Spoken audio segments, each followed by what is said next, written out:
So they got the game warden and all those guys are out there now? Yep. Colton, his partner, and my boss man are all out there. Lonnie told me come home, go to bed. Hey, fellas, man, life's too short, dude. There's too many good places to go, especially hog hunt, dude. I'd let them go to my 600 acres and take all they want. No dogs, but they can take all the pigs they want. Yeah. Told the man that just now before Colton got there. But, no, they got to try to blow the smoke over my face telling me that they got the owner of the property 4 miles away's permission, and they were just trying to find their dog that had a GPS collar on. They loaded up 2 dogs while I was standing there. Were they armed whenever you walked Big up knives. to them? I seen no firearms. Colton asked me the same thing. They were strictly hog dogging. Now, somebody had a firearm on them somewhere, I'm sure. But I'm out in the woods by myself alone. Do you not think this was not in my right hand when I rolled up on them? I ain't trying to pull it or nothing, Jack. I got 13 rounds. I'd have dropped them and their fucking dogs. I hear you. I don't give a shit. But no, they were rather cool. Had been drinking a bit, older guys.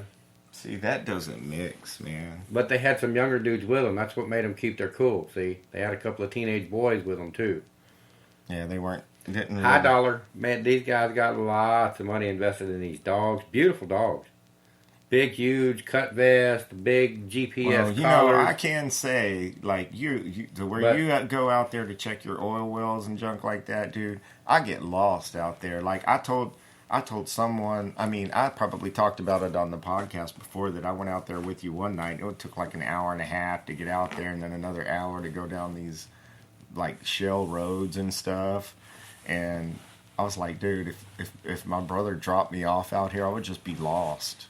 I guess I would just have to just start jogging one way and, figure it out. But do you think it's a possibility that they just got their shit mixed up, or they lost their dog? Nope. They had just started unloading dogs, getting ready to start running hogs. They had 2 of their dogs off their cart. The other dogs were loaded up, and they had a sniffer dog up on the front. It ain't my first rodeo. I've run dogs before. I don't like it. It's too much like work, but still, and we don't do it on our property. But, yeah, they were just getting started. It's midnight when I got out there, and I spooked the shit out of them when I rolled up on them and lit them up with all them spotlights. So, and told them the police is on their way, and they were in them little gators, so I just parked my Pathfinder sideways across the road. I knew there's nowhere they can go. I've been all through there with my tractors, my four-wheeler, they couldn't get out. And they knew they were stuck like Chuck, so... But they were trying to get their dogs loaded up, and I don't know if they were going to try to leave before Colton got there or not, so we'll see. But I know they loaded one dog up. It walked right past me. Well, let me just, my personal opinion is that it's not necessarily the smartest thing to go out poaching on someone's hunting lease that they're heavily armed at. Does that, and we're talking about ace marksmen with long-range rifles, handguns for backup.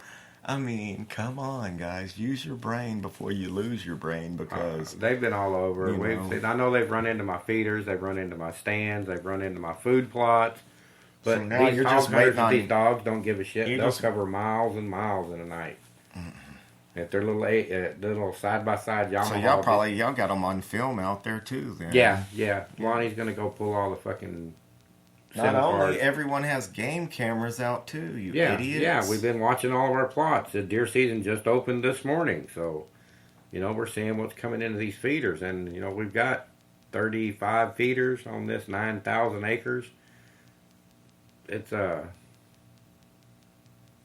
video cameras keep up on it. We'll have pictures of them. They tell you it's all night vision. That's when these hogs, and we trap a lot of hogs. I put them in a big old pen. They're up for grabs. I told these guys, if y'all need pork, I'll hook you up. But, man, don't be running no dogs out here. Yeah, that's what I'm saying. The feral hog problem's too bad, and all you have to do is, out of 6,000 acres, guys, let him know, and you don't have to fuck around in the 1,000 acres that you're hunting in right now. They would probably lead you to a part and let you loose with your shit. You just got to go about it the right way. It's 9,000. With hunting, with your wife, it's better to ask for forgiveness than to ask for What's the... Yeah, don't. It's easier to ask for forgiveness than permission. Yeah, exactly. But that's not the way it is with hunting, because no, you're you dealing with everybody. Everybody has on the firearms. Ground next to you. And when I rolled up on these guys, I assume all of them, the youngsters even, all of them had firearms until I lit them up with my spotlight and realized nobody was armed other than their normal big pig stickers and normal dog hunting. And my best homeboy on the planet runs dogs other places than our property. So I know what it's all about. I've done it a time or two, but I'm sure there was a firearm somewhere in that little scooter buggy, and they're dumbasses if they were out there chasing pigs without a firearm. Yeah, they're idiots. So, you know what I normally have when we're out messing with pigs is that Mossberg pump 12 gauge 5.65 military slung on my back, and that's about the only thing I trusted. It's any big hog coming at me. Yeah.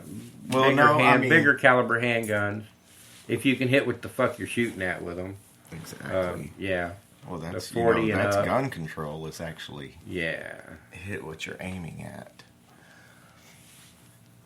And speaking of hitting what you, oh goodness, yeah, my producer here messed up. Didn't mess up, but he switched around where all of my buttons on my soundboard go. So, anyway, guys, if you happen to be a zombie girl and you're feeling naughty, check this out, and we'll be back in just a second.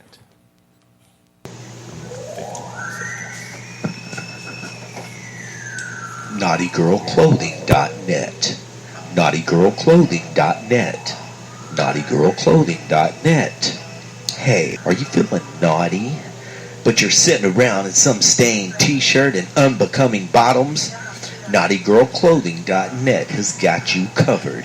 Actually, from size 2 to 2X, baby. Now there's no excuse for your sexy ass to get some action, or just look hot as hell for yourself, because that's what counts. You, from fun to fantasy, become part of our Naughty Girl family. NaughtyGirlClothing.net, NaughtyGirlClothing.net.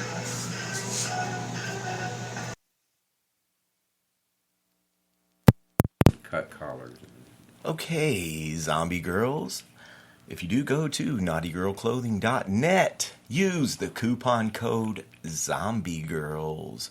Use the coupon code ZombieGirls, and that's where you will get a discount on your order and free shipping. Not to mention, I think that it's a really good product. Not that I have any personal experience with the product, but I did check out the website, and it does look like a very good product at a really good price.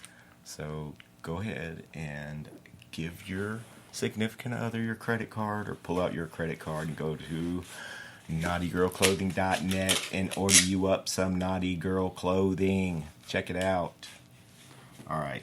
Anyway, back to the story at hand. It's handled, right? It's all done. Authorities taking care of it, and I'll just have to make a lap out through there periodically through the week, midnight, 1 o'clock in the morning, something like that. Make appearances.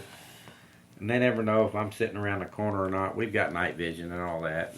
Just for our own look, we keep predators off our animals and stuff like that. So AR-15s, automatic weapons, they're, that's the norm in our work trucks, honestly, because we get hemmed up by these big hogs sometimes, but these hunters don't know that. They didn't realize that.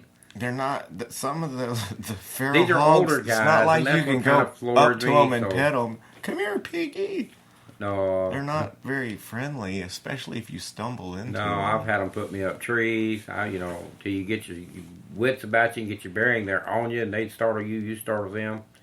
They'll eat your ass. You got to get up and get out of their way and then tend to them. If they're still going to try to fight you, then you got to pull out the OP shooter and whop them. But I've had to. I shot one 268 pounds right in his eyeball with this Smith & Wesson 40. Didn't want to eat him, but I ate every morsel of him. Now, we don't waste no pig meat. Oh, no. But man, I whopped him right in his left eyeball, and he done a flip, and that was the end of the game. We're talking to a gentleman here, ladies and gentlemen. Orvonius Maximus here. I can remember one time, way, way, way back, we lived out there near, outside of Swinney, Texas, off of County Road, whatever, I think. 808. 808, County Road 808. Shout out to the County Road 808 crew. Eddie Chansey, what's up? Bear Creek, baby. Yeah, and I was like, I heard somebody scream, and I was like, what the fuck is that, man? I didn't probably say what the fuck is that because I was 11, but I ran back to the back part of our property, and there's a creek that separates the front and the back of our property, and I hear my brother screaming back there, hey, get over here, come here. And he's got this fucking deer in a headlock in the damn side of the creek bed, and I don't know what that was all about, but I ended up helping him hold the deer and cut its throat. Yeah.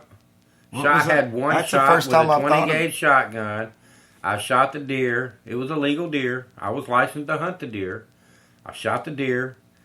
She didn't go down all the way. She was bad wounded, couldn't run off, and I figured I'd just jump on her and break her neck. I couldn't get my knife out, and I was wrestling.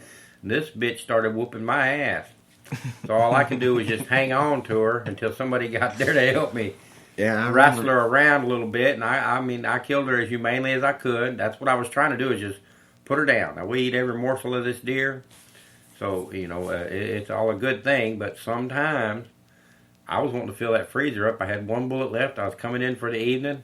It stepped out. I whopped it. Yeah, I was young. I was 13, 14. 15 at the most. I'm old now. I forget. 14. You're probably 14. I was young. Yeah. So I did the next best thing I knew to do. I tackled it like I was playing football for the Sweeney Bulldogs, and I commenced to wrestling with it until I got some help. Once I got it under control, well, we cut it up and we put it in the freezer, and it was yummy. Yeah, that was one of them. And it was a doe. I would have figured, hell, I'd just jump on it. No. That's some bitch about whoop my ass. Yeah, no. There was a little bitty baby kitten one day, and it was like on the railing of a banister. A little bitty black cat, a little bitty cute little fuzzy fur ball, and I was like, oh, poor little kitten. I need to put it down on the porch so it's not up here. It won't fall. And I went to pick it up, and that little motherfucker came to life, son. It bit me all the way to the bone in my finger. I mean, that little motherfucker was mean, dude.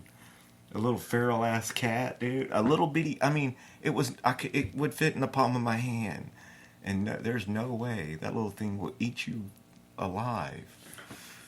Anyway, so you compare that to what, a full-grown hog, and yeah. Look what they do to a vehicle. You got a 4,000-pound vehicle driving down the road. It hits a 200-pound pig, smaller than most of the pigs we deal with, but a 200-pound pig.